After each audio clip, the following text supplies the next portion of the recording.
Hi everyone, I hope you're well.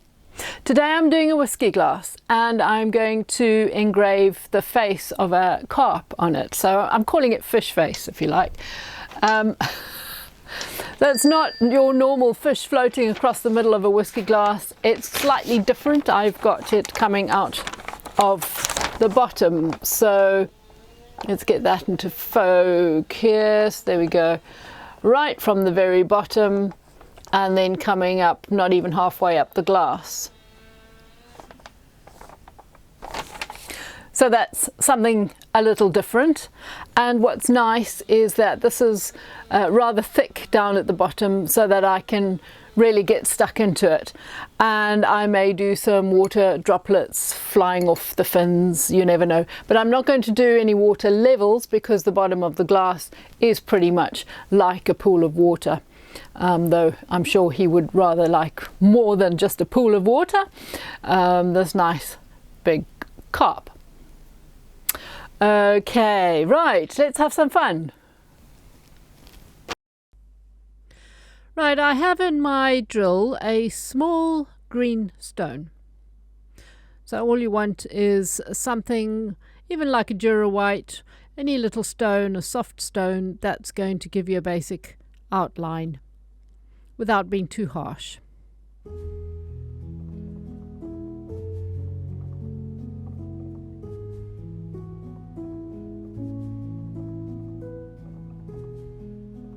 As you can see, I have got the white paper behind just to show up the dark lines, both for you and myself, because otherwise I can't see them. Of course, if I had drawn this with the white pencil, then it would have shown up much better. A white waxy pencil. I'm ignoring the scales and voila. I then realized I had not pressed the record button, so take two. And this time I was a little bit fed up, so I grabbed a diamond and dived straight into the outlines with a diamond. So as you see, it doesn't really matter. So zooming around once again, this is a sintered diamond, so it's diamond all the way through and it's really quite sharp.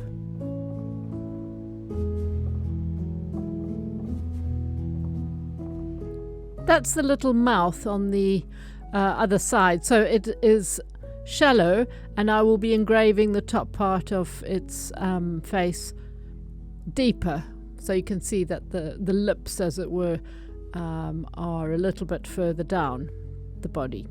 Okay, large sintered diamond now, and I'm zooming around with lots of water, starting with the edges. Try to stay within the lines quite neatly.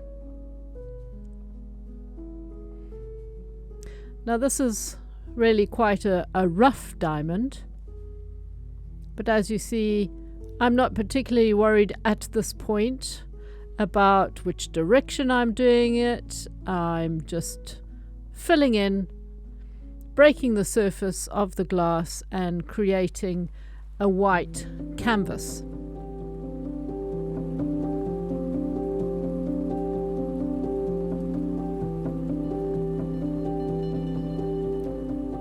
So working upwards, basically shallow to deep to shallow to deep. On the edges you can see it's sticking out, and here I am going a little bit deeper here, and it's kind of like it's overlapping.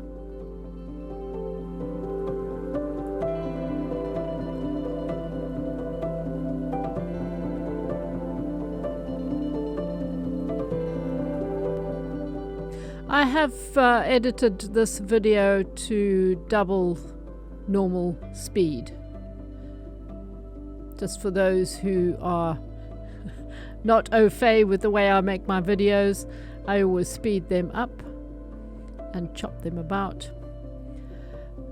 So here I am still filling in, but into the areas, going carefully, although it doesn't look like I've been particularly careful. But you can see the bits of diamond are quite sharp, and they're leaving streaks on the fish. And I'm not too bothered about this at the moment, because you will see what I do with it later. But it is quite harsh.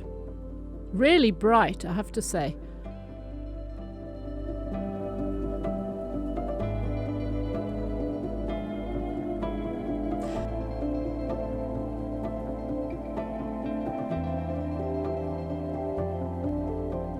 Engraving a little bit deeper around this eye, especially the middle bit.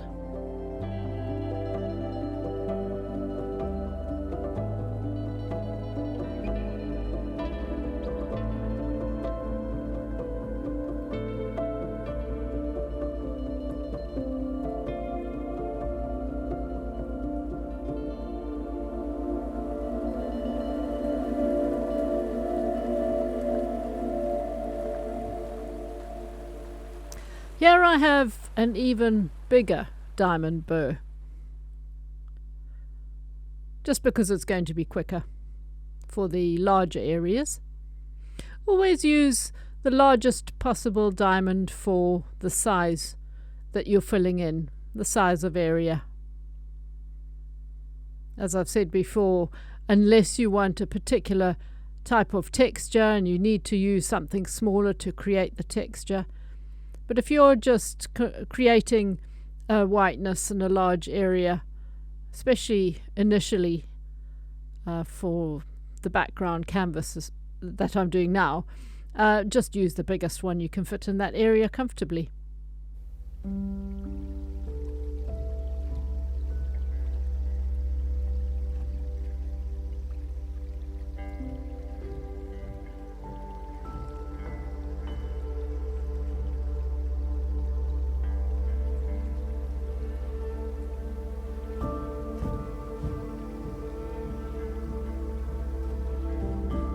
So you'll see that the light is picking up the ridges, because otherwise it's pretty much all white. This is my Serious Readers light that I'm using. It's an absolutely amazing light. I'm so thrilled with it.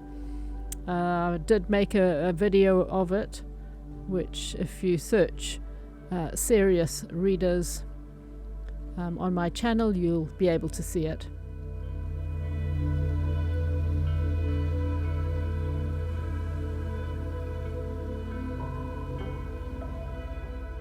I could have used an even bigger diamond, to be honest. In fact, I have a feeling I might do for the rest of that body.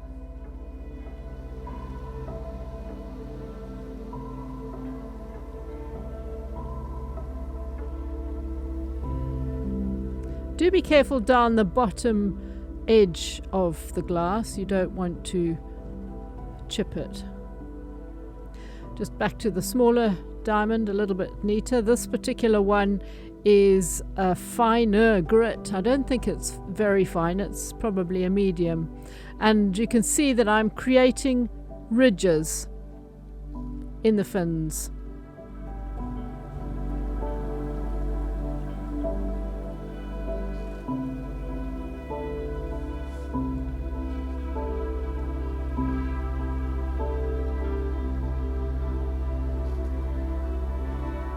So it's all the same kind of shade, but the light will pick up the ridges, and also much later on I will run a rubber over them.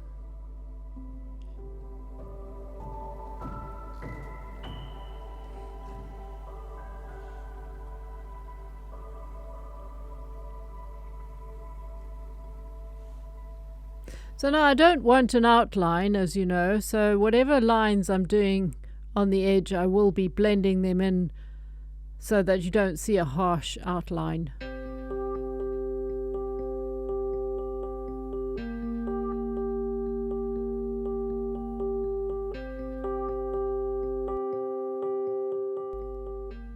I'm running this medium grit diamond very lightly over the eyeball,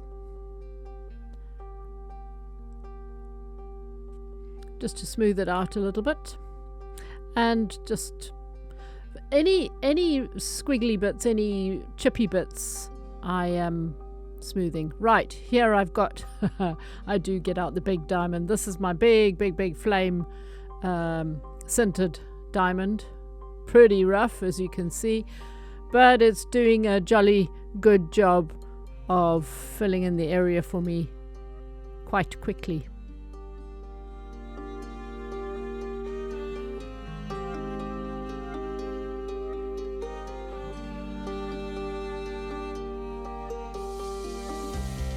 Gently running over the bottom. Right, ooh, that's looking rather neat. I decided to run over it dry. That is an awful lot of dust. Very important to wear your mask.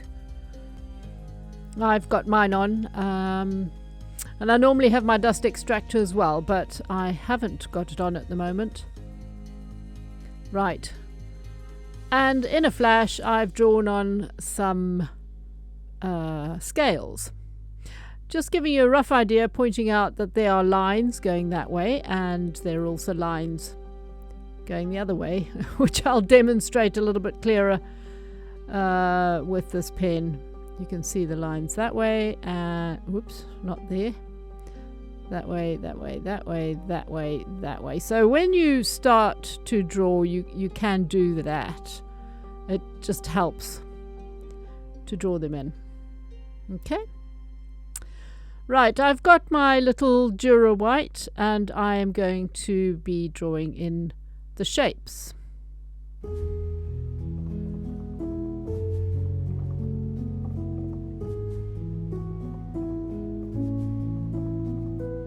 It's a little bit rough and ready. I find I find scales a little bit boring. They do go on and on and on and on.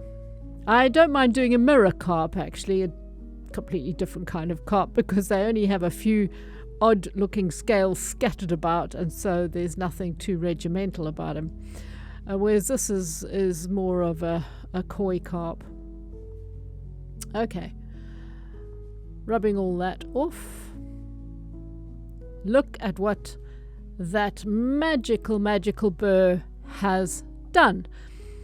Instant scales. Now, a lot of you would go, oh, that's nice, that's finished. Okay, great. Let's move on to the face.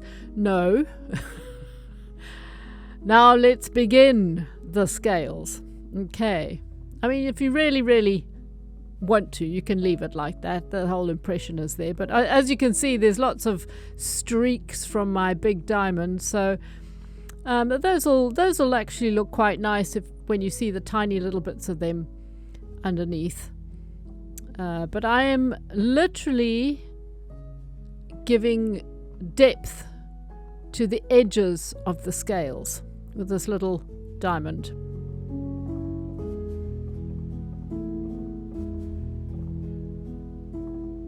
So it's deeper on the edges and then just flicking shallow upwards.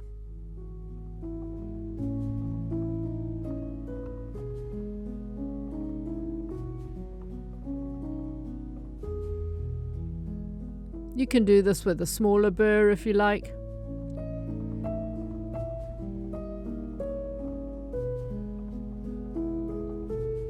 And I really do need to sort my water pipe out. It needs to be replaced, or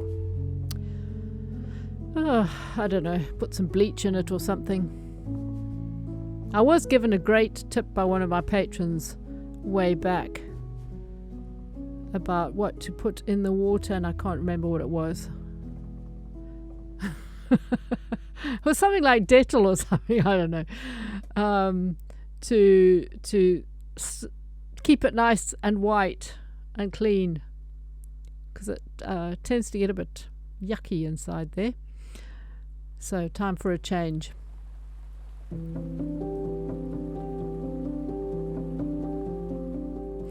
Okay, so nearing the top, you can see the difference. I mean, it's amazing. And of course the light is picking up the ridges, which really makes it stand out nicely. So again, I'm going to go over them because I want to just neaten them, bring them up to the top a bit so that they join up a little bit more.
I rather like it, almost as it is, to be honest. But we're sort of at a kind of a halfway through point.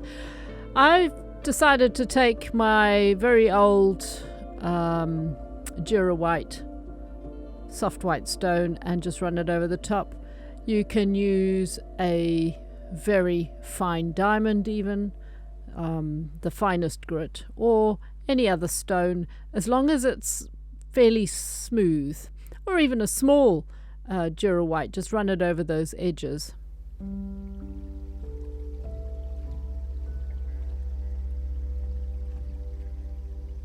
Like I'm doing now.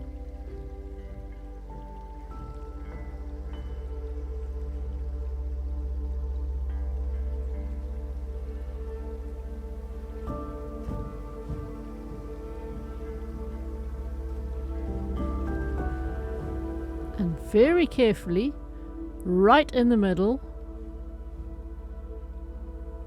the darkest pupil, but not pressing any deeper for that one. All I did was keep it on the surface, just holding it very gently on that surface against the diamond work, and you can see it's already quite a dark spot. So I'm just running over all the ridges and edges.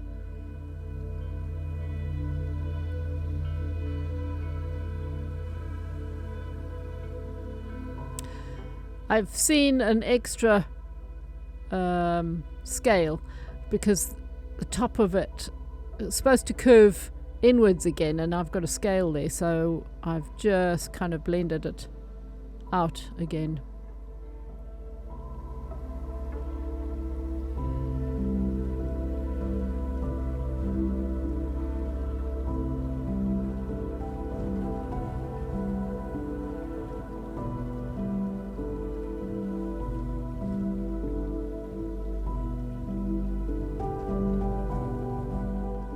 I could really spend an awful lot of time on each and every little scale, but quite frankly, I had no intention of doing that. I think it's quite fine as it is.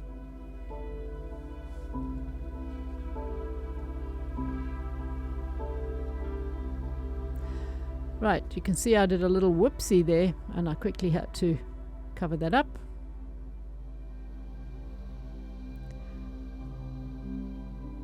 This, of course, is the diamond again, and I'm just finding areas that need a little bit of attention. Now I'm using the back end of the diamond. You can see I'm turning the glass and using the back to neaten the edges.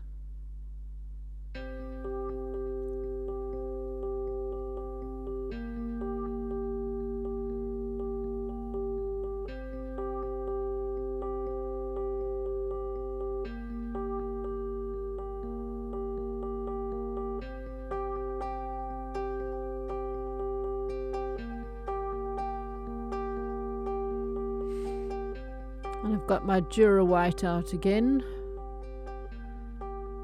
just softening that edge.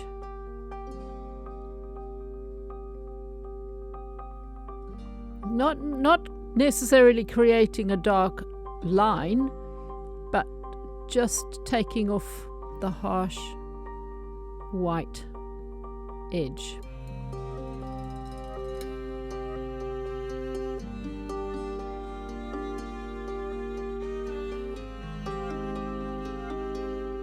Now, as you can see, I'm just squiggling it over, and it's just going over the ridges, not so much inside the ridges, only on the top.